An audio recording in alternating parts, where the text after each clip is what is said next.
যাদের সাথে সর্বদাই কথাবার্তা, যাদের সাথে সর্বদা উঠা বসা, দিনের বেলা দেখা বলে কেমন আছিস ভাই, ভালো মন্দ আলোচনা, তারা আজকে আপনাকে কর্মস্থলে বাউন্ডারির মধ্যে নিয়ে যাচ্ছে। শুধু তাই নয়, আপনাকে কবরের মধ্যে রেখে মিনহা খালাকনাকুম ওয়া ফিহা নুঈদুকুম ওয়া মিনহা নুখরিজুকুম তারাতান উখরা বলে আপনার উপরে মাটি দিয়ে তারা আপনাকে চাপা দিয়ে চলে আসবে। কথা ঠিক নেবে যে ও ভাইয়া, একবার চিন্তা করেন, এই দুনিয়ার জন্য যদি আমরা মেতে উঠি, আখিরাত যদি নষ্ট করি, আমার আল্লাহ পাক জানিয়ে দিলে এ বান্দা, যারা দুনিয়াতে মেতে গেল, আখিরাত নষ্ট করলো, তারা দুনিয়াতেও শান্তি পাবে না, আখিরাতেও শান্তি পাবে না। কেন না আমার আল্লাহ পাক পরিষ্কার জানিয়ে দিলে, আমি আল্লাহ পাক শান্তি দিয়ে থাকি, আর আমি আল্লাহ পাক তার মধ্যে অশান্তি দিয়ে রাখি। কথা ঠিক না বেটি? সব তো কে দেয়? আল্লাহ। আল্লাহ আপনার সম্মান দেবে, আর আল্লাহর বিরুদ্ধে কাজ করলে আল্লাহ আপনাকে আমাকে কি করবে? বেইজ্জতি করবে। কথা ঠিক না? হ্যাঁ, অত সহজ। দুনিয়া বেশি দিনের জন্য নয়। আমাদের আগে কত বড় বড় মহাপুরুষরা চলে গেছে, আজকে আমরা বসে আছি, আমরা একদিন কবরে যাব, তারপরে সব কবরে চলে যাবে। দুনিয়া আল্লাহ পাক কে কাউকে রাখবে? আচ্ছা, একবার ভেবেছে যখন আপনাকে আমাকে এক মাটির তলায় যখন নাবিয়ে দেয়, নাবিয়ে দিয়ে যখন চলে আসবে, উপরে বাঁশগুলো চাপা দিয়ে, কাঠি চাপা দিয়ে, যেখানে একটা আলো ঢোকার রাস্তা থাকে, যেখানে একটা আলো ঢোকার রাস্তা থাকবে না, এখানে আমরা এখানে এত মানুষ বসে আছি, কত সুন্দর লাইট ফাইট করে বসে আছে, যে সেই জায়গায় আপনাকে আমাকে যেতে হবে। যাবার আগে কবর তো ওই জন্য বলছে, আমি হচ্ছে অন্ধকার, আমি বিচ্ছুর ঘর, আমি অন্ধকার, আমার অন্ধকার ঘরে আসার জন্য তোরা তোদের কাজ করে আয়। অর্থাৎ আল্লাহর হুকুম যেগুলো আছে এগুলো পালন। আমরা তো দুনিয়ার মধ্যে ডুবে যাচ্ছি। এই কথা ঠিক নেই বলেন? দুনিয়াটা কি? দুনিয়াটা যেটা দেখতে পাচ্ছি দুনিয়া, কথা বলেন দুনিয়া কি? দুনিয়াটা কি? এই যে বলেন আলেম ওলামা ওয়াজ করে সব দুনিয়াদার হয়ে গেল, দুনিয়াদার হয়ে গেল, বলে না? দুনিয়াদারটা কি? দুনিয়াটা কি? পুরো খাবার জিনিস, গায়ে মাখার জিনিস কি? দুনিয়াটা কি? এই কথা বুঝতে পারছেন না? দুনিয়াটা কি? ভাইজান ভালো করে বোঝার চেষ্টা করেন, দুনিয়াটা কি আগে বোঝে। ও ভাইজানেরা, ও রঘুনাথপুরের মানুষেরা, দুনিয়া দুনিয়া দুনিয়া দুনিয়াটা কি একবার ভালো করে বোঝার চেষ্টা করেন। এই দুনিয়া থেকে আপনি আমি যদি দূরে থাকতে পারি, তবে আখিরাত মিলবে। আখিরাত পেতে গেলে আপনাকে আমাকে দুনিয়ার মায়া ত্যাগ করতে হবে। আখিরাত পেতে গেলে আপনাকে আমাকে দুনিয়ার ভালোবাসা ত্যাগ করতে হবে। আখিরাত পেতে গেলে আপনাকে আমাকে দুনিয়ার লোভ লালসা ছাড়তে হবে। দুনিয়াটা কি একবার ব্যাখ্যা করছে, ভালো করে শুনে রেখে দেন। ধরে এখানে আপনারা বসে আছেন, আপনারা সবাই নামাজি ভাইজান। একটা ভাই নামাজের জন্য বেরিয়ে বললেন, মসজিদে আযান হচ্ছে, আল্লাহু আকবার, আল্লাহু আকবার, আশহাদু আল্লা ইলাহা ইল্লাল্লাহ, আশহাদু আন্না মুহাম্মাদুর রাসূলুল্লাহ। মসজিদে যখন আযান হয়, আমরা যারা নামাজি মানুষ, নামাজের জন্য যখন বেরিয়ে পড়লাম, নামাজ যখন আপনি পড়তে যাচ্ছেন, এমন অবস্থায় আপনার একজন ঘনিষ্ঠ, আপনার পরিচিত, আপনার বন্ধু আপনাকে বললেন, এই কোথায় যাবে? আপনি বললেন নামাজের সময় হয়ে যাচ্ছে, মসজিদে জামাত করতে হবে, মসজিদে জামাতে নামাজ ধরতে হবে। ওই সময় আপনার ঘনিষ্ঠ বন্ধু আপনাকে বলছে, না না, একবার চ, একটু আমার ইমার্জেন্সি দরকার আছে, একবার সোনপুর বাজারে চ, কিংবা জামিলগাজী বাজারে চ, কিংবা রঘুনাথপুর চলে ভাইজান। যখন আপনাকে এইরকম কথা বলবে, আপনি তার কথাই যদি আটকে যান, তখন বুঝে নেবেন ওটা আপনার বন্ধু হতে পারে, কিন্তু ওই মুহূর্তে ও কিন্তু দুনিয়া। ওই মুহূর্তে দুনিয়া। কেন?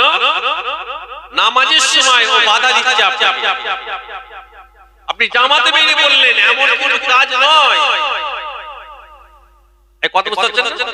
আপনাকে আটকে নামাজ পড়ে ওই যে ওটা বন্ধুর চেহারা হতে পারে, আপনার পরিচিত ব্যক্তির চেহারা হতে পারে, কিন্তু ও কিন্তু এটা দুনিয়া। আর এই দুনিয়াটাকে আপনি যখন চক্কর মারবেন, দুনিয়া থেকে আপনি যখন সরে যাবেন, না আমি নামাজ পড়ব ভাই, নামাজ পরে চা খাবো, আপনি যখন ওর কথার অমান্য করে ফেললেন, তখন আপনি আল্লাহ রাস্তা আগিয়ে যাবার কারণে আল্লাহ বললেন আখিরাতের রাস্তা পছন্দ করেছি। যদি বলা যাবে, যদি বলে কিন্তু আমরা দুনিয়ার মধ্যে ডুবে যাচ্ছি। যে ও আমার ভাইয়েরা, ও যুবকেরা, আমি আপনাদের ঘরে জোরহাত করে বলে যাই, আল্লাহ নবী আমাদের ঘরে বড় পছন্দ করতেন, আল্লাহ নবী আমাদের ঘরে ভালোবাসতেন। একদিন সাহাবা হুজুরদের ঘরে নিয়ে আমার রাসূলুল্লাহ বসে আছে, আলোচনা করতে করতে এমন অবস্থায় আল্লাহ নবী সাহাবা হুজুরদের ঘরে জিজ্ঞাসা করেছিলেন, বলো বলো তোমরা বলতে পারবে আল্লাহ পাক সব থেকে ঈমানি পাওয়ার কাদের বেশি করেছে? বলো ঈমানি পাওয়ার কাদের বেশি? আচ্ছা বলুন তো, আপনাদের ওখানে জিজ্ঞাসা করি, আপনারা কি বলেন দেখি, সাহাবা হুজুরদের ঈমানি পাওয়ার বেশি না আমাদের? যে বলেন বলেন,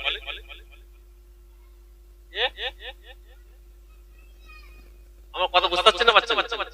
সাহাবা হুজুরদের ঈমানি পাওয়ার বেশি না আমাদের? সাহাবা।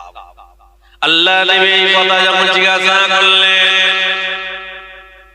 ও ভাইয়েরা, আল্লাহ নবী জিজ্ঞাসা করার পরে সাহাবা হুজুররা জিজ্ঞাসা বলেছিলেন, ইয়া রাসূলুল্লাহ, ইয়া হাবিবাল্লাহ, এটা আমাদের বলার ক্ষমতা নাই, এটা আমাদের বলার ক্ষমতা নাই। ইয়া রাসূলুল্লাহ, ইয়া হাবিবাল্লাহ, হুজুর, আল্লাহ আল্লাহ রাসূল বেশি জানে। নবী পাক বললেন, আল্লাহ আল্লাহ রাসূল বেশি জানে, কিন্তু আল্লাহ পাক মানুষকে কিছু ক্ষমতা দিয়ে, তাই এই কথা ঠিক না বেটে? আমার সাহাবারা তোমরা বলো সব থেকে ঈমানি পাওয়ার কাদের বেশি? ওই সময় সাহাবা হুজুরদের ঘরে আমার রাসূলুল্লাহ যখন হুকুম দিলেন, একটা সাহাবা লাব্বাইক ইয়া রাসূলুল্লাহ বলে দাঁড়িয়ে গেলেন, ইয়া রাসূলুল্লাহ, ইয়া হাবিবাল্লাহ, আপনি যদি বলার হুকুম দেন আমি বলতে পারি। নবী পাক বললেন, ঠিক আছে বলো। ওই সাহাবা বলেছেন, ইয়া রাসূলুল্লাহ, ইয়া হাবিবাল্লাহ, আমাদের ঈমানি পাওয়ারটা বেশি, আমাদের ঈমানি পাওয়ারটা। ও ভাইজানেরা, আল্লাহ নবী জিজ্ঞাসা করলেন, ঈমানি পাওয়ারটা তোমাদের বেশি কেমন করে বললে বলো? কেমন করে তুমি এই কথা উত্তর দিলে? সাহাবা হুজুর বলে, ইয়া রাসূলুল্লাহ, ইয়া হাবিবাল্লাহ, হুজুর, আমরা এই কারণে আমাদের ঈমানি পাওয়ার বেশি, আমাদের জন্ম প্রথম আযানের ঘরে ছিল না, দিনের ঘরে ছিল না, কালেমার ঘরে ছিল না। ইয়া রাসূলুল্লাহ, ইয়া হাবিবাল্লাহ, আপনি যখন আপনাকে যখন আমরা পেয়ে গেছি, ইসলাম কবুল করেছে, এক আল্লাহকে আল্লাহ বলতে বলেছেন, আমরা আল্লাহকে আল্লাহ বলেছি, আপনাকে বলেছেন, আপনি বলেছেন আনা মুহাম্মদ রাসূলুল্লাহ, আমরা আপনাকে নবী বলে মেনে নিয়েছি। ইয়া রাসূলুল্লাহ, ইয়া হাবিবাল্লাহ, আপনি আমাদের ঘরে বলেছেন নামাজ আদায় করতে হবে, আমরা আপনার কথা মোতাবেক নামাজ আদায় করি। আপনি আমাদের ঘরে বলেছেন রোজা রাখতে হবে, আমরা আপনার কথা মোতাবেক রোজা রাখি। ইয়া রাসূলুল্লাহ, ইয়া হাবিবাল্লাহ, আপনি বলেছেন যারা সাহেবে নেশাব তাদের ঘরে যাকাত দিতে হবে, আমরা তাই যাকাত দিয়ে থাকি। ইয়া রাসূলুল্লাহ, আপনি বলেছেন যারা ধনী ব্যক্তি তাদের ঘরে কুরবানি দিতে হবে, তাদের ঘরে হজ করতে হবে।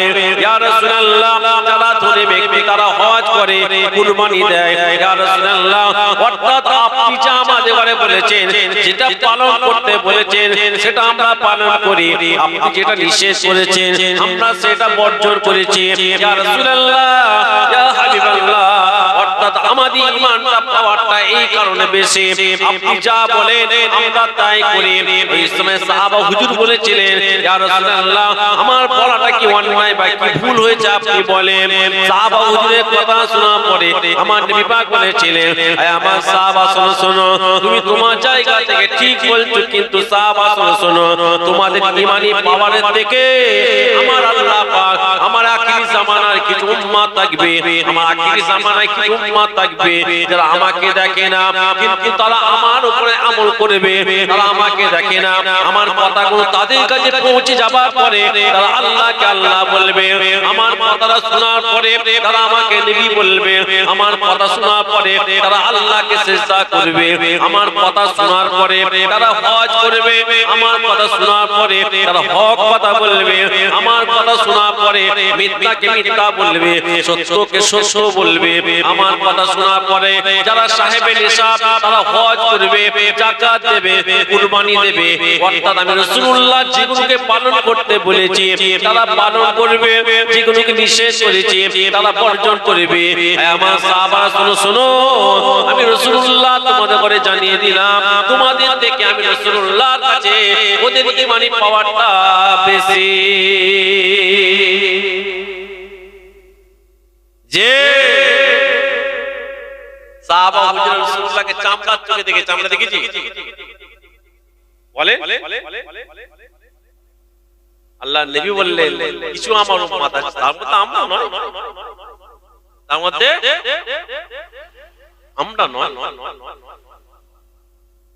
আল্লাহ রাসূলকে তিনারা দেখেছেন, রাসূল বলে মেনেছেন, আমরা দেখিনি কিন্তু আল্লাহ নবীকে এক বাক্যে খোদার কসম বলছি না আমার ঈমান বলে। আমি জানি না আপনাদের মনোভাবটা কি। কিছুদিন আগে উত্তর প্রদেশে একটা নবী দিবস উপলক্ষে এক ভাই একটা ব্যানার লিখেছিল আই লাভ মুহাম্মদ সাল্লাল্লাহু আলাইহি ওয়াসাল্লাম, লিখেছিলেন। তার বিরুদ্ধে এফআইআর হয়ে তাকে অ্যারেস্ট করা হয়েছে, যারা সাথ দিয়েছে তাদের নামে এফআইআর হয়েছে। কটা ব্যানার? কটা? একটা ফেস্টিন, একটা ব্যানার। 1500 বছর আগে যিনি আমাদের কাছ থেকে বিদায় নিয়েছে, চামড়ার চোখে দেখি না, তার নামটা লিখেছে কেবলমাত্র ভালোবাসা। একটা ব্যানার নামাবার কারণে আজকে সারা ভারতবর্ষে কোটি কোটি ব্যানার উঠছে। যেটা বলা যাবে না সুবহানাল্লাহ, কথা ঠিক নেবে। তারা জানে না যে আমরা আমার নবী পাককে কতটা মুহাব্বত করি, ভালোবাসি। আমরা আমাদের সব কিছু রাসূলুল্লাহর জন্য কুরবান করতে পারি। টাকা পয়সা ধন দৌলত প্রয়োজন নেই, আমরা রাসূলুল্লাহর জন্য আমাদের ছেলের গলায় তলোয়ার দিতে পারি। কথা ঠিক নেবে। নিজের সবথেকে প্রিয় হচ্ছে নিজের জান। রাসূলুল্লাহর জন্য এক বাক্যে আমরা আমাদের জান দিতে পারি, পারি না? পারি না? তাহলে তারা জানে না যে আমাদের প্রত্যেকটা রক্তের ফোঁটার মধ্যে রাসূলুল্লাহর নাম আছে। এখানে হয়তো আমরা ঠিক নামাজ পড়তে পারি না, হয়তো ঠিক মতো রোজা রাখতে পারি না, কিন্তু আমরা আমার রাসূলুল্লাহকে ভালোবাসি। বাসি না? বাসি? হ্যাঁ, রাসূলুল্লাহ ভালোবাসা যদি অন্তরে থাকে, খোদার কসম বলছি আমার আল্লাহ পাক ওই ভালোবাসার প্রদীপের ওসিলায় আমার আল্লাহ আপনাকে আমাকে নাজাত দিয়ে দেবে। যদি বলা যাবে না, একটু জোরে বলে। কত নামাজি জাহান্নামে চলে যাবে, কথা ঠিক নেবে। হ্যাঁ, কত সহজ। ও আমার ভাইয়া জওয়ানেরা, ও রঘুনাথপুরের মানুষেরা, আল্লাহ নবীকে মুহাব্বত করতে হবে। মুহাব্বত করা হলো আমাদের ঈমান। আল্লাহ নবী একদিন সাহাবা হুজুররা বসে আছেন, আমার নবী পাক আলোচনা করতে করতে এমন অবস্থায় বললেন, লা ইউমিনু আহাদুকুম হাত্তা কুনা হাব্বা ইলাইহি মিন ওয়ালাদিহি ওয়া ওয়ালাদিহি ওয়ান নাস আজমাইন। আমার রাসূলুল্লাহ এই কথা যখন বললেন, আমার সাহাবারা শোনো শোনো, তোমরা ততক্ষণ পর্যন্ত পরিপূর্ণ ঈমানদার হতে পারবে না, তোমরা ততক্ষণ পর্যন্ত ঈমানদার নয় যতক্ষণ না তোমরা তোমাদের জান মালের থেকে সব কিছু থেকে আমি রাসূলুল্লাহকে বেশি মুহাব্বত করো। জান মাল আপনি এমনকি নিজের সন্তান সন্তানি থেকে আমি রাসূলুল্লাহকে যতক্ষণ না বেশি মুহাব্বত করো ততক্ষণ তোমরা পরিপূর্ণ ঈমানদার নয়। আল্লাহ নবী কথা যখন বলেছিলেন, ওই রাসূলুল্লাহর সামনে সিদ্দিক আকবর, হযরত আবু বকরের মতো সাহাবা বসে আছে, হযরত উমরের মতো সাহাবা, হযরত উসমানের মতো সাহাবা, হযরত আলীর মতো সাহাবা, হযরত হুজাইফার মতো সাহাবা, হযরত আবু হুরায়রার মতো সাহাবা, বড় বড় জলিল কদর সাহাবারা বসে আছে এমন তো অবস্থায় রাসূলুল্লাহ সামনে আল্লাহ নবী কথা যখন বললেন আমার রাসূলুল্লাহ সামনে এমন তো অবস্থায় হযরত ওমর ফারুক দাঁড়িয়ে গেলেন ইয়া রাসূলুল্লাহ ইয়া হাবিবাল্লাহ হুজুর বিয়াদবি maaf করে দেন হুজুর বিয়াদবি ক্ষমা করে দেন আপনার কথায় আমি সব মেনে নিলাম আমি আপনাকে আপনার কদমে আমার পিতামাতাকে কুরবান করে দেব ইয়া রাসূলুল্লাহ আপনার কদমে আমার ছেলেকে কুরবান করে দেব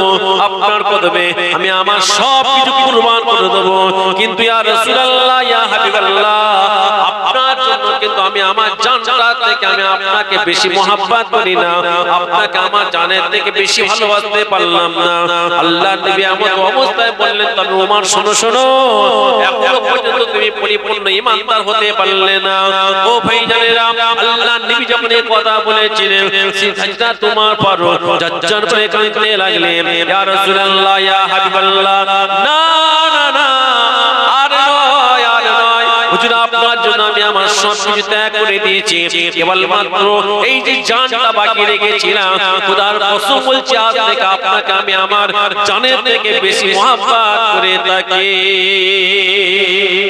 জোরে বলা যাবে না একটু জোরে বলেন ও ভাই আল্লাহ নবী এই সময় বলেছিলেন হে আমার তুমি ওমর শোনো শোনো এতক্ষণ পরে তুমি পরিপূর্ণ ঈমানদার হলে ও রঘুনাথপুরের মানুষেরা এবার আপনারা বলেন আমরা কিন্তু হিসাব করলে দেখা যাবে আমরা কিন্তু এখনো পরিপূর্ণ ঈমানদার নয় কথা ঠিক না বেটে কিন্তু ভাইজান আমরা আমার রাসূলুল্লাহর জন্য সব কুরবান করতে পারি প্রয়োজন হলে আমরা আমাদের সব দিতে পারি কিন্তু একটা কথা মাথায় রাখতে হবে আল্লাহ নবী পরিষ্কার জানিয়ে দিলেন যারা আমাকে মহব্বত করবে যারা আমাকে ভালোবাসবে তারা কিন্তু আমার সুন্নাত মোতাবেক চলবে যাদের মধ্যে সুন্নাত থাকবে রাসূলুল্লাহকে যেন তারা মহব্বত করলো যারা সুন্নাত মোতাবেক আমল করবে কাল কিয়ামতের ময়দানে আমি রাসূলুল্লাহ তাদের ঘরে দুটো আঙুলের মতো নিয়ে পাশাপাশি কিয়ামতের ময়দানে আল্লাহর সামনে দাঁড় করিয়ে শুধু তাই নয় তাদের ঘরে আমি আল্লাহ পাকে জান্নাতে নিয়ে যাব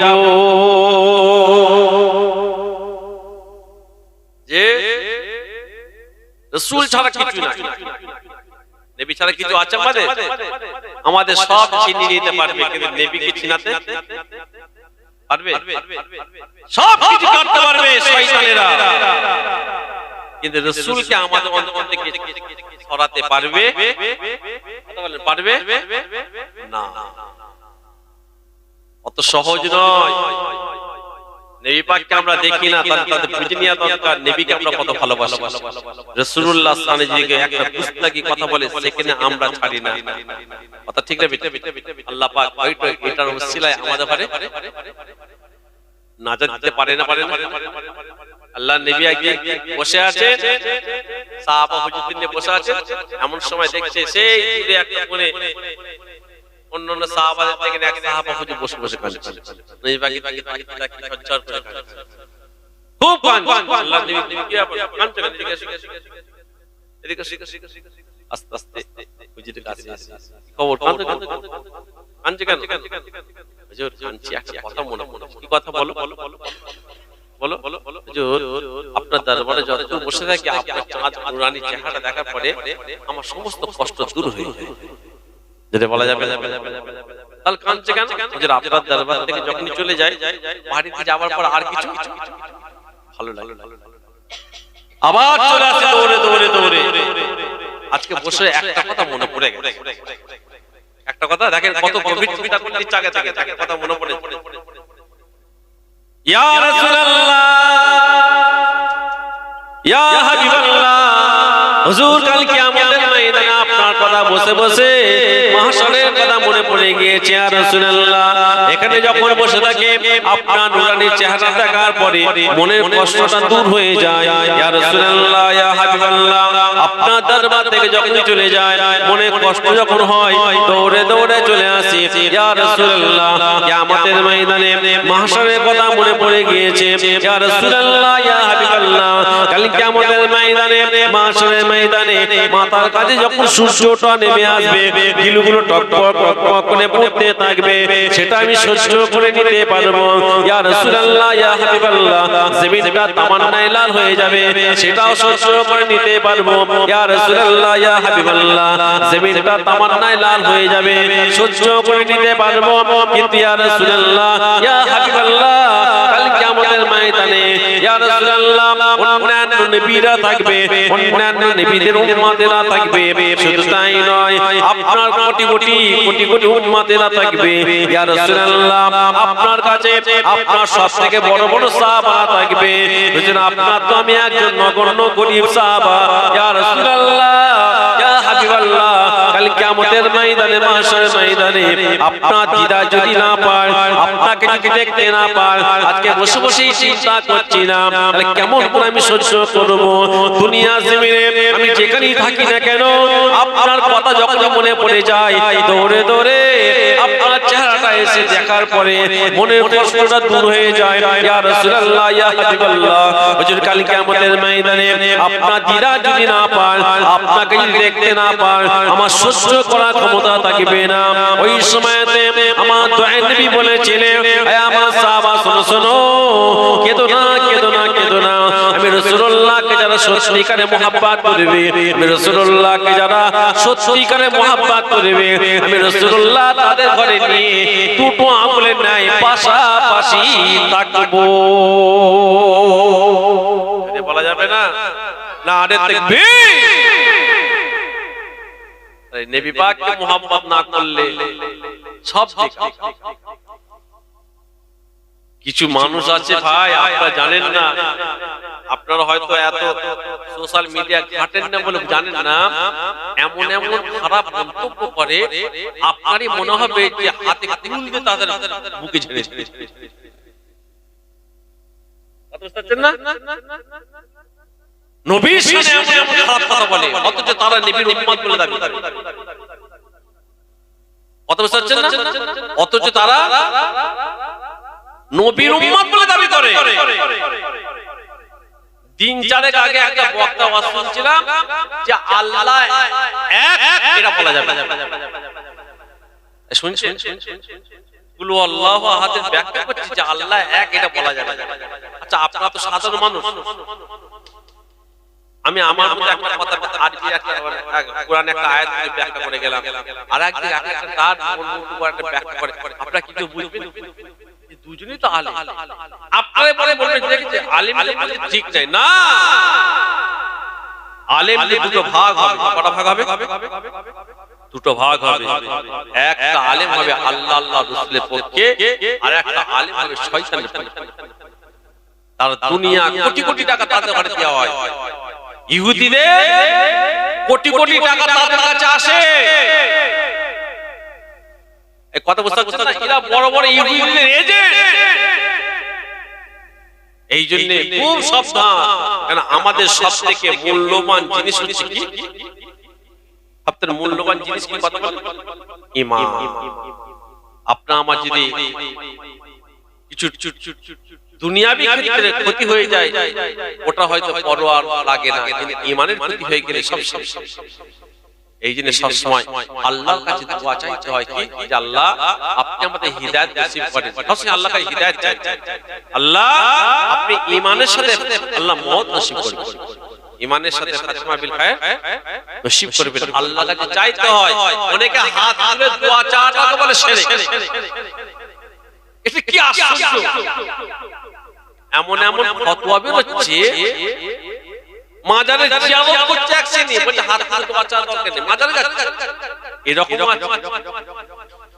আসলে কথা কি জানেন এই যে দায়িত্ব আপনার নয় আচ্ছা একটা কথা জিজ্ঞাসা করব দেবেন আপনারা ঘুমোচ্ছেন নাকি না রে দেখবে একটা কথা জিজ্ঞাসা করতে দেবেন আচ্ছা বলুন তো ওয়াক্তারা চিটিংবাজ না শ্রোতারা চিটিংবাজ বলেন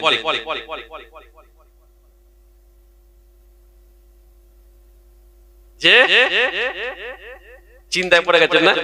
আমি জিজ্ঞাসা করছি বর্তমান, আমি আগেকার কথা বলছি, বর্তমান বক্তারা চিটিংবাজ না শ্রোতারা চিটিংবাজ?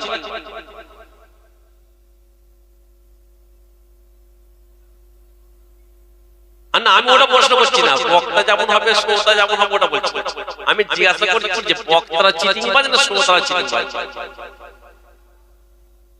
আচ্ছা, উনি বলছে শ্রোতারা হবে, আপনারা কি বলছেন? আচ্ছা দাঁড়ান দাঁড়ান, একটু বার করে দিচ্ছি। আচ্ছা, যারা বলছেন বক্তারা চিটিংবাজ তারা তাকবীর দেবে না? আমি তাহলে বুঝে নেব কোনটা বেশি। নারে তাকবীর। আচ্ছা, এবার বলছি দেখি তো শ্রোতারা চিটিংবাজ কারা কারা বলছেন, হাত দেখান। ও তো মানে একটাও নয়, মানে আপনারা সব শ্রোতা। তাহলে বক্তারা যখন চিটিংবাজ জানে তাহলে দাওয়াত করে স্টেজে তোলেন কেন? আপনারা এখানে এতগুলো মানুষ সবাই বললেন যে বক্তারা চিটিংবাজ, তাহলে আপনারা জেনে গেছেন কম বেশি, কারণ বর্তমান পরিস্থিতি দেখে বুঝতে পারছেন যে এদের মতো জালি আর কেউ নাই।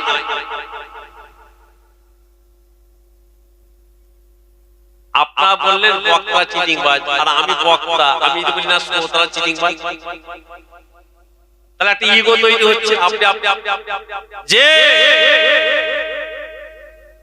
বক্তাও চিটিংবাজ আর শ্রোতাও চিটিংবাজ। হালকা কথা বুঝবেন, আমি কথাটা কেন বললাম? বক্তাও চিটিংবাজ আর শ্রোতাও চিটিংবাজ, সবাই নয়। হালকা বুঝবেন কি বললাম? সবাই নয়, এক শ্রেণী আছে কিছু বক্তা আছে তারা এমন চিটিংবাজ, বড় বড় মাফিয়া গুন্ডা ডনেরা হেরে যাবে, আপনারা জানেন না? আবার এমন কিছু শ্রোতা আছে চিটিংবাজ, আচ্ছা আচ্ছা বক্তাকে বিক্রি করে খাবে। আজকে তো এই দিনে হাল জলসা মারপিট। আমি কি জিনিস আমি ভালো জানি, কথা ঠিক দেবেন, আপনি জানেন, আর আপনি শ্রোতা আপনি কি জিনিস আপনি ভালো জানেন, আমি জানি। তা বর্তমান আমি তো বলবো শ্রোতা অনেক ভালো আছে কম বেশি। গলি গলিতে জলসা হচ্ছে, পাড়ায় পাড়ায় জলসা হচ্ছে, ঘরে ঘরে জলসা হচ্ছে। তাসির না হবার কারণ হচ্ছে কেন? আমাদের মধ্যে চিটিংবাজিটা কম বেশি হয়ে গেছে। বড় পাঞ্জাবে লাগিয়ে দিয়ে চকচকে টিপি বলতে লজ্জা, আমি তো নিজেই বড় পাঞ্জাবি পরে আছি, আমি নিজেই তো চকচক দিয়ে পরে আছি, আমি নিজেই তো ঝাড়ু দিয়ে বসে আছি। আপনি বলেন ভাই কি করি? নকল মাল, হ্যাঁ, আর নকল মালের নকল জিনিস, আর নকল জিনিসের গায়ে লেখা আছে নকল হইতে সাবধান। কথা বুঝতে পারছেন? নকল জিনিস, নকল জিনিসের গায়ে লেখা আছে কি নকল হইতে সাবধান। আসল চিন্তা করছি ইতি সর্বনাশ।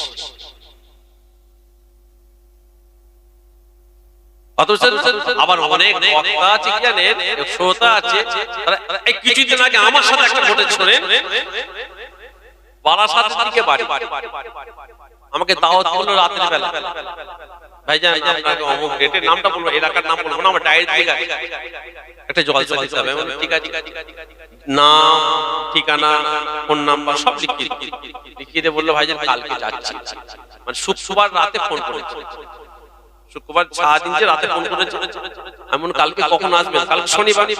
বলছে ভাইজান কালকে সকালে যাবো। বললো ভাই, আমি বললাম ভাই সকালবেলা আসলে তোমার সাথে দেখা হবে না, কেন আপনারা জানেন যে আমি একটা মাদ্রাসা সার্ভিস করি, আমার বাড়ি থেকে প্রায় 16 কিলোমিটার ওই মাদ্রাসায় আমার আব্বা জানো প্রায় 40 বছর সার্ভিস করেছে, সরকারি মাদ্রাসা, ইউনিয়ন হাই মাদ্রাসা।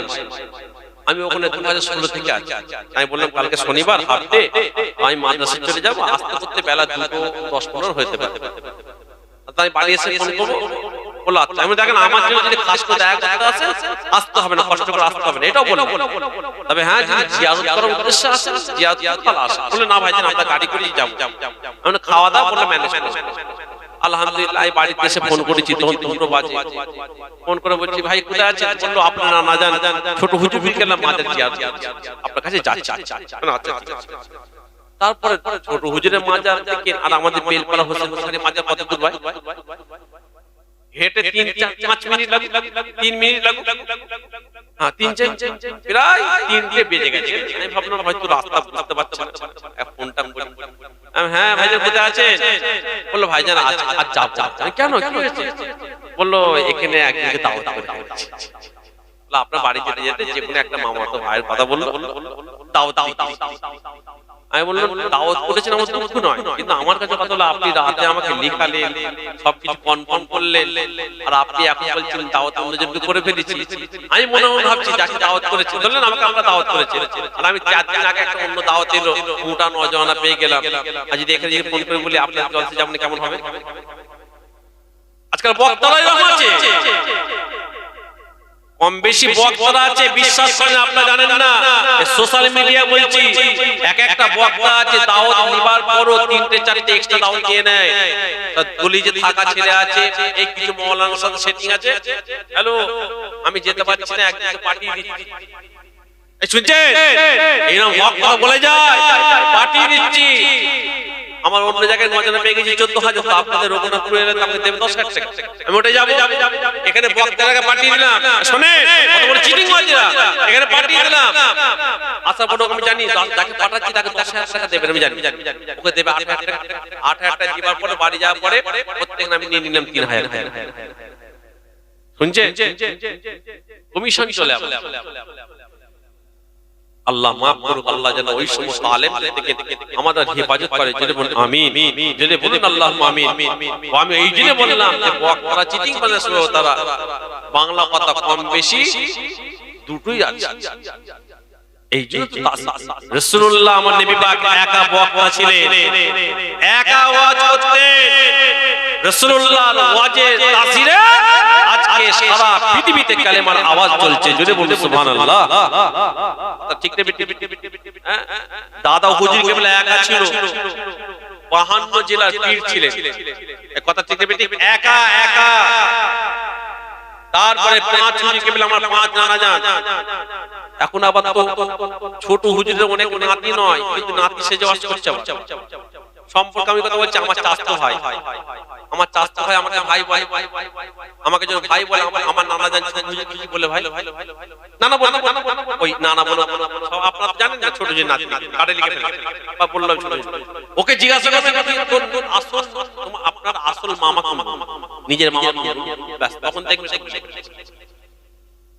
কত চিটিংবাজি করতে।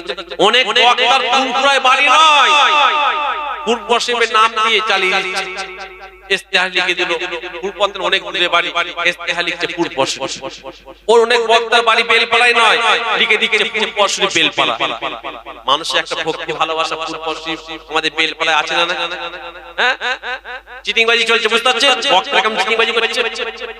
ওই যে আমার নানা জান আশেক রাসূল ছোট হুজুর হুজুর একটা কথা বলতেন, বাবা বাজারে যখন যাবে মাটির কলসি যখন কিনবে একটু বাজিয়ে দেখবে ফুটো আছে কিনা। আপনারা যখন জলসা মাহফিলে কোনো বক্তা নিয়ে আসবেন বা কোনো জায়গায় যাবেন একটু বাজিয়ে দেখবেন চিটিংবাজ বক্তা কিনা। হ্যাঁ ও আমার ভাইজানেরা জওয়ানেরা, ভুল বুঝবেন না। আমি মাহাতারা আপনাদের ঘরে আগে প্রশ্ন করেছিলাম আমাদের সব থেকে মূল্যবান জিনিস কি? আপনারা সবাই এক বাক্যে জবাব দিলেন ঈমান। ও ভাইজান, ঈমানটা দিলাম আপনাকে আমাকে বাঁচিয়ে রাখতে গেলে আপনাকে আমাকে মজবুতি ভাবে চলতে হবে, আপনাকে আমাকে বুঝে সুঝে চলতে হবে। ঈমান হারা যদি হয়ে যায় সব হারা হয়ে যাব, কথা ঠিক না বেটি? ঈমান যদি চলে যায় তাহলে আল্লাহ পাক জাহান্নাম থেকে নাজাত দেবে না, জান্নাত পাবো না। আমার নানা জান আশেক রাসূল ছোট হুজুর পীর কেবলা একটা ওয়াজ করতে করতে বলতেন, বাবারা গুনাহগার হয়ে মরে যাবে, গুনাহগার হয়ে মরে যাবে। একদিন না একদিন তুমি যদি ঈমান নিয়ে মরতে পারো, আমার আল্লাহ পাক এত বড় রহমান, তোমাকে জাহান্নামে দিবার পরে আমার আল্লাহ পাক একদিন না একদিন তোমাকে জান্নাত দেবে। কিন্তু ঈমান হারা যদি হয়ে মরে যাও, জাহান্নাম থেকে আর বেরোনোর রাস্তা নাই। ঈমানটা খুব সূক্ষ্ম যাচ্ছে, খুব সূক্ষ্ম। আকীদা যদি গন্ডগোল হয়ে যায় ঈমান হারা হয়ে যায়। ও আমার ভাইজানেরা, ও যুবকেরা, ও রঘুনাথপুর মানুষেরা, আল্লাহ নবী এই জন্য পরিষ্কার জানিয়ে দিলেন প্রত্যেকটা ব্যক্তি শেষ কর্মের প্রতি আল্লাহ ফল দেবে। বাংলা কথা, যা শেষ ভালো তার সব ভালো, যা শেষ ভালো তার সব ভালো, আর শেষ যদি খারাপ হয়, আমার রাসূলুল্লাহ পরিষ্কার জানিয়ে দিলেন একটা মানুষ সারা জীবন জান্নাতের কাজ করবে, একটা মানুষ সারা জীবন জান্নাতের কাজ করবে, অথচ সেই ব্যক্তিটা জাহান্নামী হয়ে যাবে। আবার একটা ব্যক্তি সারা জীবন জাহান্নামের কাজ করবে, সারা জীবন জাহান্নামের কাজ করবে, অথচ সেই ব্যক্তিটা হয়ে জান্নাতি। সাহাবা হুজুরা জিজ্ঞাসা করলেন, ইয়া রাসূলুল্লাহ, ইয়া হাবিবাল্লাহ, এর কারণটা কি একবার বলেন। নবী পাক ওই সময় বলেছিলেন, ইন্নামাল আমালু বিল খাতিম, প্রত্যেকটা ব্যক্তির শেষ কর্মের প্রতি আল্লাহ ফল দেবে। প্রত্যেকটা ব্যক্তির শেষ কর্মে আল্লাহ কি দেবে? ফল। ও ভাইজানেরা, ভালো করে একটু বুঝে নেন, শেষ কর্মের প্রতি আল্লাহ ফল দেবে, তার মানে কি জানেন? যার শেষ ভালো তার সব ভালো।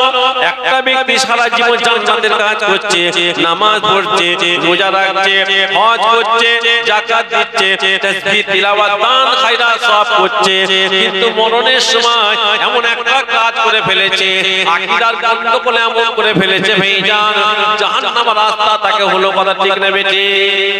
আবার একটা মানুষ সারা জীবন নামাজ পড়ছে না, রোজা রাখছে না, আল্লাহ আল্লাহ রাসূলের হুকুম মোতাবেক চলছে না, মরণের সময় এমন তো অবস্থা সে কালেমা পড়ে নিয়েছে, আল্লাহকে আল্লাহ বলে মেনে নিয়েছে, আল্লাহ আপনি যা বলেছেন হয়তো করতে পারলাম না, আল্লাহ রাসূল যেগুলো আমাদের ব্যাপারে বলেছে আপনি হয়তো ঠিক মতো করতে পারলাম না, আল্লাহ তওবা করে নিলাম, আর ভুল করব না, আল্লাহর ভয়ে, মরণের ভয়ে, কবরের ভয়ে, জাহান্নামের ভয়ে যদি ওই ব্যক্তিটা চোখের পানি খোদার জমিনে ফেলতে পারে, আমার রাসূলুল্লাহ জানিয়ে দিলেন শেষ ভালোটার জন্য আমার আল্লাহ পাক জান্নাত নসিব করে দেবে।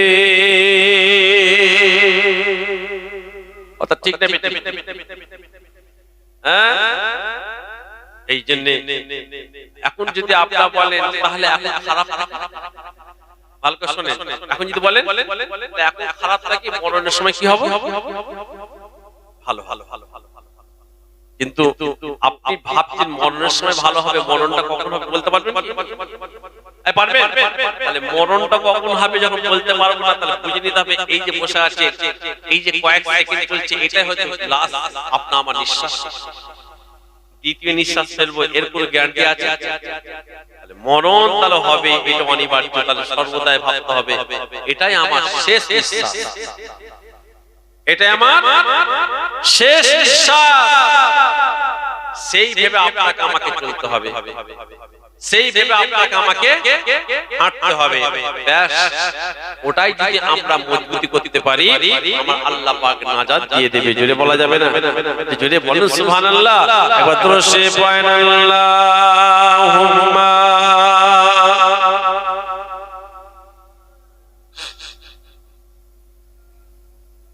আব্দুল্লাহ কোথায় গেল?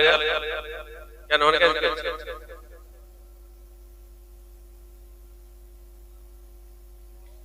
মোহাম্মদের সঙ্গে জড়ে যাওয়ার পরে আল্লাহুম্মা সাল্লি আলা সাইয়্যিদিনা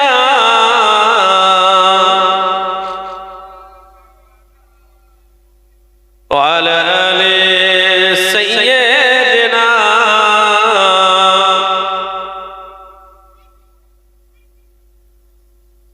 আমার ভাইজান, আজকে সত্যি পরিবেশটা একটু আলাদা। একটা দেখবেন যখন খেলোয়াড়রা খেলে, তারা বলে যে মাঠে সমতা থাকলে তাদের একটা জানি কি হয়, হ্যাঁ, কিন্তু এত বলার পরও যদি এই হাল হয়, লাস্ট পর্যন্ত আমার তো মনে হচ্ছে আপনাদের এলাকায় পুরা তিনেক বাড়ি।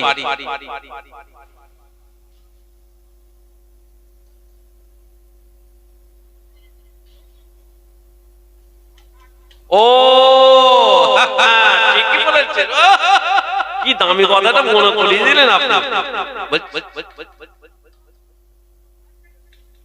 তাই না? ভাই এ স্যার হবে, ভয় খাচ্ছেন কেন? কিচ্ছু ভয় খাবেন না, অনেকে দেখতে পাচ্ছি সোশ্যাল মিডিয়ায় দেখছি অনেকে জান দিয়ে দিচ্ছে, গলায় দড়ি দিয়ে দিচ্ছে, বিষ খেয়ে ফেলছে। কেন রে? আপনার বাপেরা, আপনার বাপেদের মাঝে রেখে, আপনার বাপ এখানে কথা বলছেন, আপনার দাদু রেখে কিচ্ছু ভাববেন না। যারা ভাবার ভেবে নিচ্ছে আমাদের ভাবনা আমার আল্লাহ ভেবে নেবে, যেটা বলা যাবে না সুবহানাল্লাহ। যারা ঈমানদার আল্লাহ তাদের ভাবনা ভাবে। কাগজে জমি করা দরকার না। আপনার 2002 যদি আপনার বাপের নামটা থাকে বা আপনার নামটা থাকে, হয়ে গেল। আপনারা যারা এখানে বয়স্ক মানুষ আছে, আপনাদের কি 2002 ভোটার লিস্টে নাম নাই? হয়ে গেল। কাগজ কেন হচ্ছে? কাগজটা কি চাচে খাবেন নাকি? অত বুঝতে পারছেন না?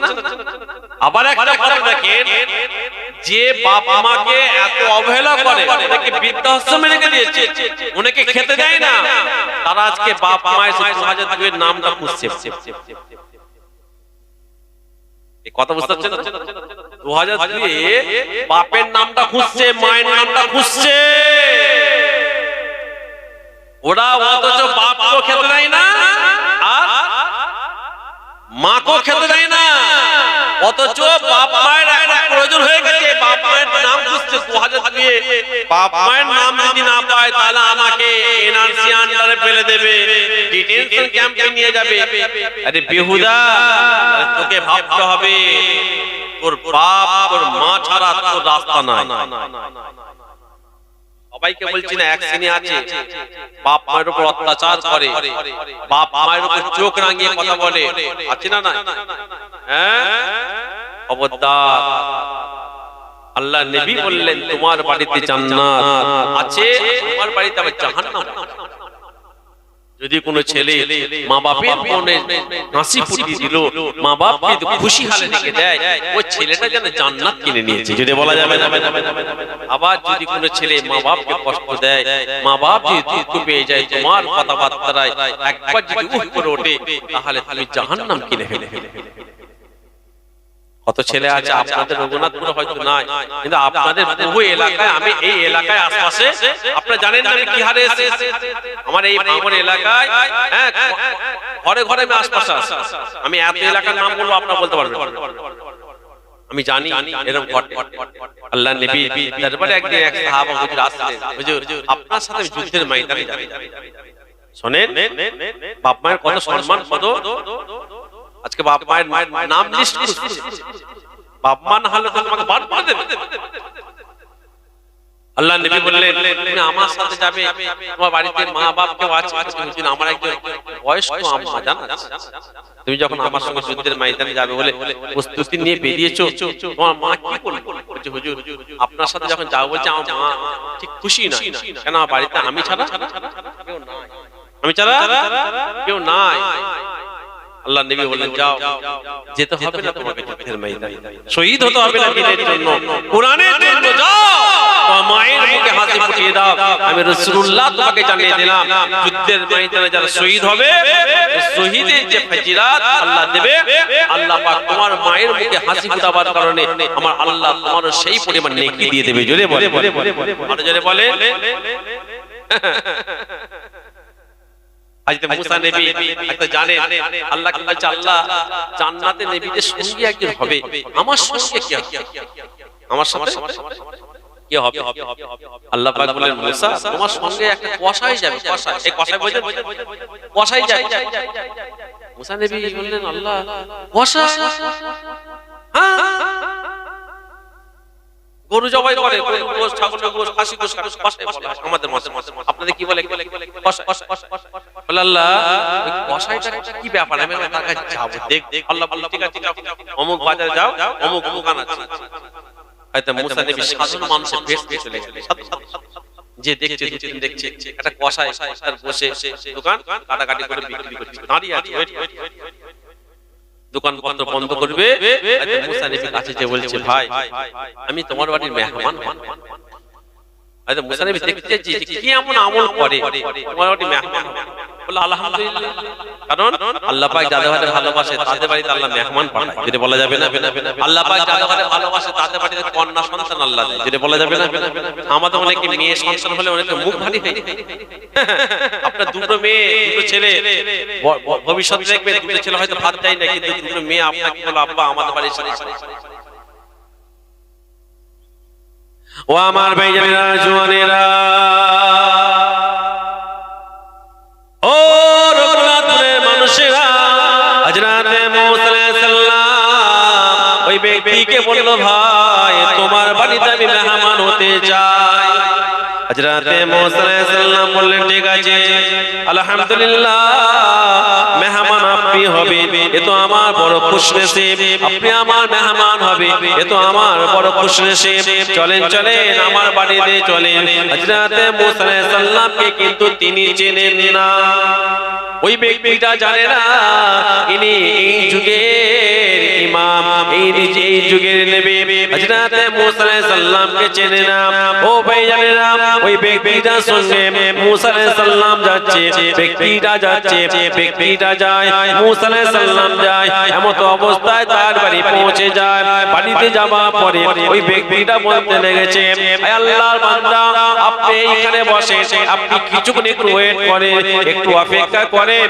কেননা আমার পাশের রুমে আমার আম্মা জান আছে আমার মায়ের খেদমত আমাকে করতে হয় মায়ের আমাকে আপনি আল্লাহর বান্দা বসেন ও ভাইজানেরা ও যুবকেরা ও রঘুনাথপুরের যুবকেরা কথাটা ভালো করে শুনেন ওই সময় ওই ব্যক্তিটা পাশের রুমে চলে গেলেন যাবার পরে বৃদ্ধা মা বয়স্ক মা মায়ের খেদমত করতে কেমন করে মা ছাড়া কেউ নাই ছেলে ছাড়া মা নাই মা ছাড়া ছেলে নাই বাড়িতে কেবলমাত্র মা বেটা থাকে বয়স্ক মহিলা তাকে তিনি ভালো করে গোসল করালেন গোসল করিয়ে তার গা হাত ভালো করে মুছিয়ে দিয়ে বয়স্ক মহিলা এমন তো অবস্থায় ওই ব্যক্তিটা মাকে খাওয়াতে লেগেছে মা ঠোঁটটা নেড়ে নেড়ে খায় খাবার পরে ভালো করে মুখ মুছিয়ে দিয়ে এদিকে মেহমান এসেছে মেহমানদারি করবে বলে দাঁতি বেরিয়ে আসছে ওই সময় মা ছেলেকে কানে কানে জানে একটা কি জানো একটা কানের কাছে মুখটা লাগিয়ে ঠোঁটটা নেড়ে জানে কি একটা বলছে মুসা আলাইহিস সালাম সব কিছু ফলো করেছে কিন্তু ঠোঁটটা নেড়ে নেড়ে কি বলেছে এটা কিন্তু বুঝতে পারলো না ও ভাইজানেরা এমন অবস্থা ওই ব্যক্তিটা আসার পরে হযরতে মুসা আলাইহিস সালাম বলে এই ভাই তুমি যে তোমার মায়ের খেদমত করছিলে খেদমত করার পরে যখন তুমি চলে আসছিলে তোমার মা তোমার কানের কাছে ঠোঁটটা লাগিয়ে কি যেন একটা বলছিল ও ভাইজানেরা ওই সময়তে ওই কসাই ব্যক্তিটা বলতে লেগেছে আমার মা যেটা বলেছে ছাড়েন ছাড়েন ওটা হবে না হবে না হবে না ওই কথাটা আপনি ছেড়ে দেন ওই সময় মুসা আলাইহিস সালাম বলছেন না কি বলেছে একবার আমি শুনতে চাই ওই সময় বলতে শুনে আমার মা এমন একটা দোয়া চায় যে দোয়াটা কবুল হবে না হবে না কি দোয়া চায় কি দোয়া চায় ওই সময় ব্যক্তিরা বলতে লেগেছে আমার মা প্রতিদিন আমাকে বলে এই ছেলে তুই আমার খেদমত করছিস তুই আমার সঙ্গে আছিস আমি আল্লাহর কাছে তোর জন্য দোয়া চাই আল্লাহ পাক যেন তোকে আমাদের দেবে মুসা আলাইহিস সালামের সঙ্গে জান্নাত নসিব করে দেয়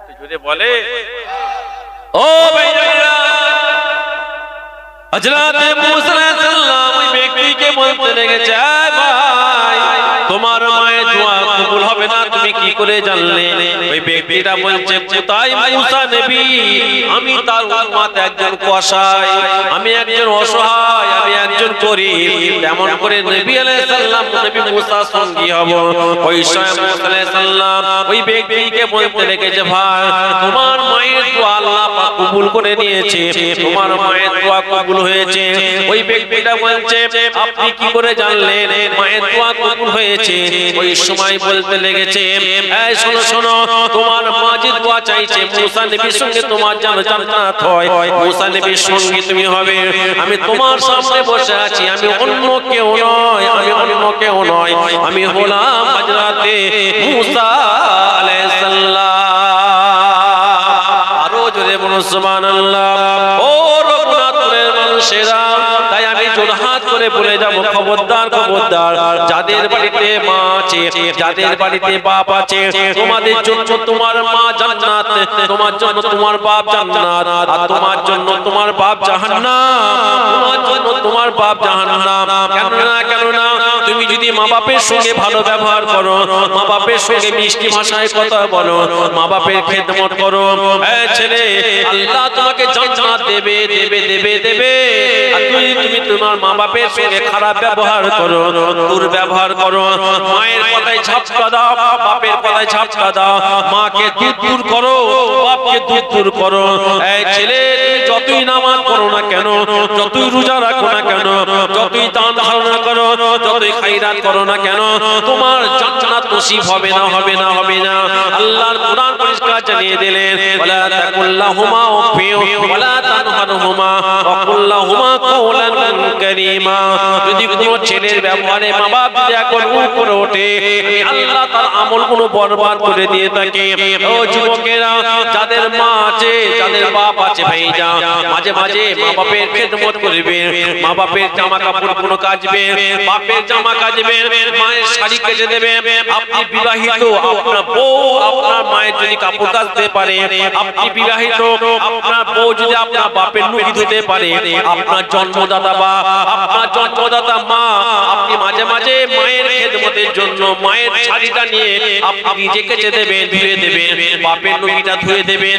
মাঝে মাঝে আপনার মা ঘরের মধ্যে বসে থাকবে, আপনার বাপ ঘরে বসে বসে জানালা দিয়ে দেখবে যে আমার ছেলে আমার লুঙ্গিটা ধুচ্ছে, আপনার মা দেখবে আমার ছেলে শাড়িটা ধুচ্ছে। দুজনে আলোচনা করবে, আমরা কষ্ট করে মানুষ করেছি, হয়তো আমাদের ঘরে ঠিক মতো ভালো মন্দ খেতে দিতে পারছে না, কিন্তু আমাদের ঘরে বড় মহাব্বত করে।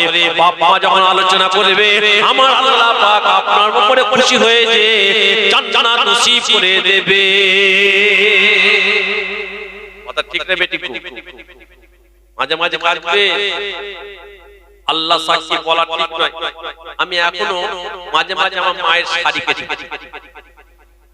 নিজেদেরকে ধন্য মনে করি, আমার বাপ নয়, আপনারা জানেন যে রঘুনাথ ঘরে করে যাবো, যাদের বাপ আছে স্বেচ্ছায় বাপের জামাটা নিয়ে নেবেন, লুঙ্গিটা নিয়ে নেবেন, মাঝে মাঝে লুঙ্গিটা ধরে জামাটা ধুয়ে কেচে দেবেন। আপনার বউ কাচবে, মাঝে মাঝে মায়ের কাপড় শাড়িটা কেচে দেবেন, ব্লাউজটা সায়াটা কেচে দেবেন। আপনি জানবেন ওই কাপড় কাচছেন, এই কাপড়টা আপনার জন্য জান্নাতের কাপড় হবে। যদি বলা যাবে না, বড় দুঃখ লাগে। এক শ্রেণীর কিছু ছেলে আছে, এক শ্রেণীর কিছু ছেলে আছে মা বাপের সঙ্গে চোখ রাঙিয়ে কথা বলে। কত ছেলে আছে আপনারা জানেন না, বাপকে মারে, মাকে মারে। আরে যে হাত আমাকে বড় করেছে, সেই হাত দিয়ে তুমি তোমার বাপ মাকে মাকে। কত বাপ ছেলে আছে জানেন, বাপ মাকে ঠিক মতো খেতে দেয়।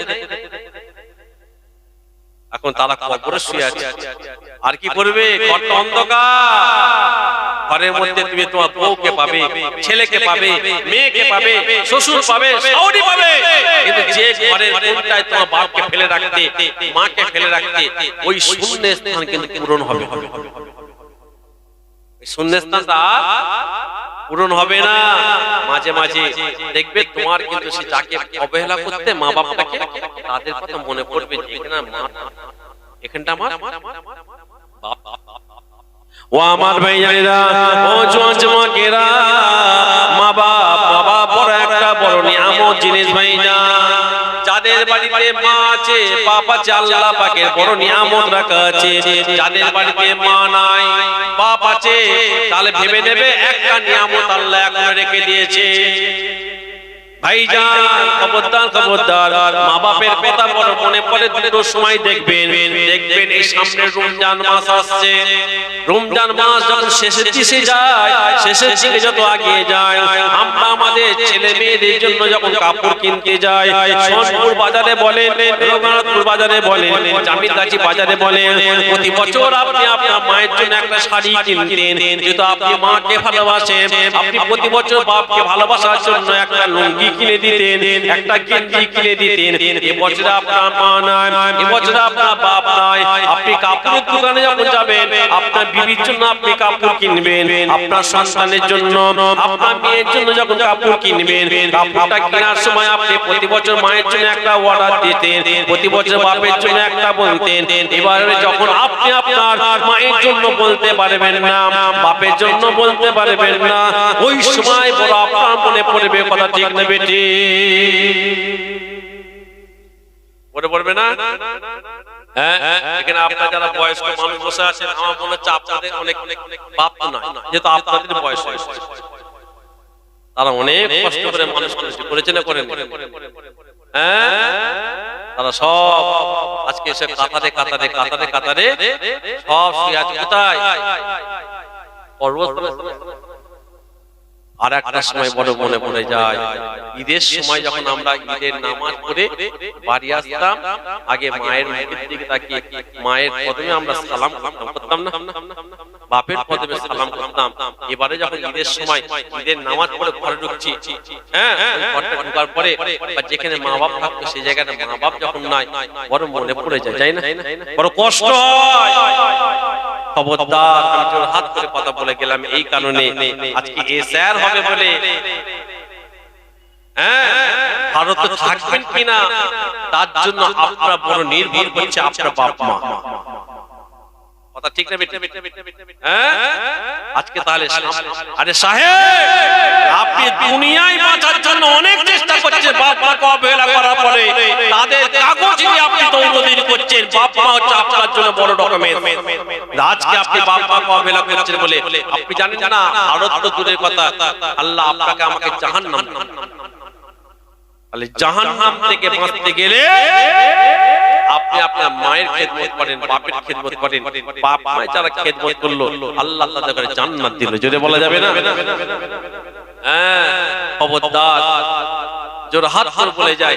অনেক ছেলে আছে কি জানেন, আপনাদের ঘরে বাজার থেকে আসার পরে 1 কিলো আপেল কিনে, কত এই খারাপ দিচ্ছে বলছি বলে 1 কিলো আপেল কিনে আনার পরে যখন ঘরে ঢুকছে, মা তো সামনে ঘরটা আছে, বউ পাশে ঘরটা আছে, ঠিক ঠিক ঠিক ঠিক বলে 3 পর্যন্ত লুকিয়ে ফেলেছে।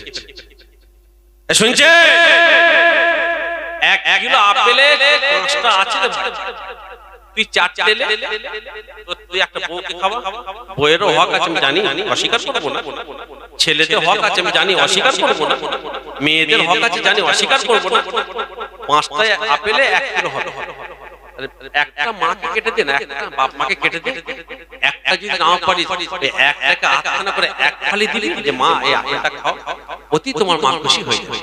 আব্বা 1 ফালি খাও, এতে দেখবেন আপনার বাপ খুশি হবে। কথা ঠিক না বেটি? বাপ মা সব চাই না, আর এটা আমার বিশ্বাস। আপনি যখন ওই 1 কিলো আপেলটা যদি মায়ের কাছে এসে দিয়ে দেন, মা এই বাজার থেকে আসার সময় এই মাসে মাইনে পেয়েছি, দেখতে এই তো অবস্থা, 1 কিলো আপেল কিনে কেন? মা বলবে না বেটা, পচিতে ঘরে ছেলে ঘরে খাও, ঘরে খাও, আমরা পুরোপুরি হয়ে গেছি। আর কথা ঠিক না বেটি?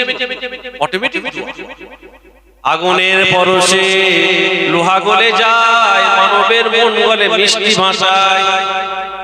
আগুনের পরশে লোহা গলে যায় আর মানবের মন গলে মিষ্টি ভাষায়। আগুনের তাপের কাছে আপনি মোটা মোটা রড দেবেন, বলে যাবে না, যাবে না।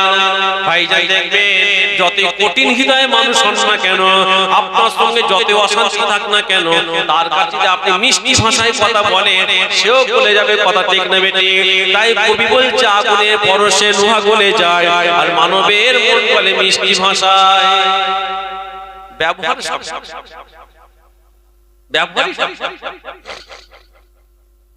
দেখবেন আমাদের সমাজে অনেক বউ আছে, যখন সকালবেলা একা সবজি কাটছে, রান্না করছে, অনেক শাওরিও আছে দেখবেন, বৌমা আমাকে সবজিটা দাও, আমি তো রান্না ঘরে যেতে পারছি না, সবজিটা বসে বসে কেটে দিই। আছে না?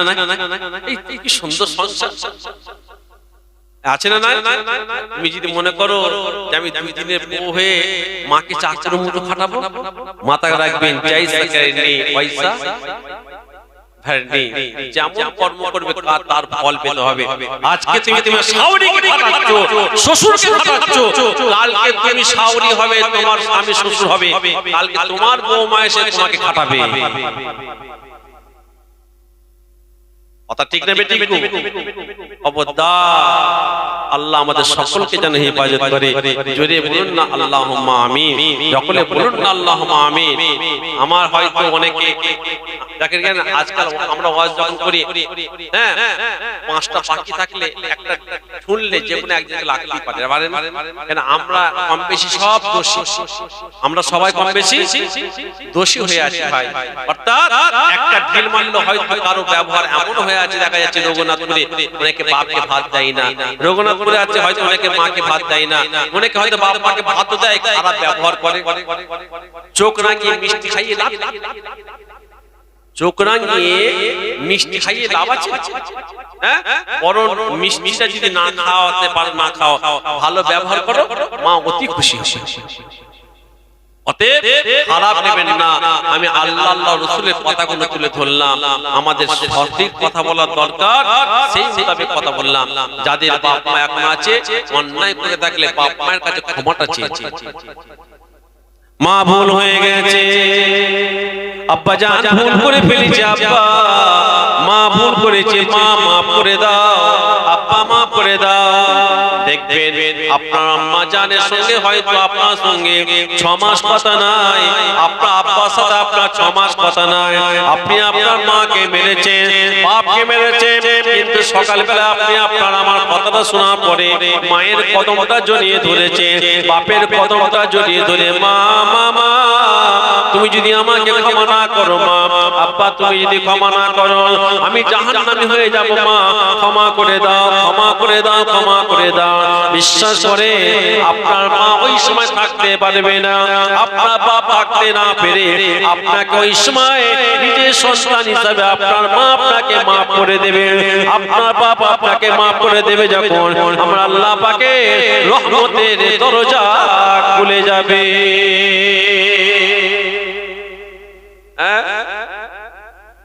ও ভাইরা, আলোচনা প্রসঙ্গে যখন একটা কথা এসেছে আপনাদের বলে যায়, আপনারা সবাই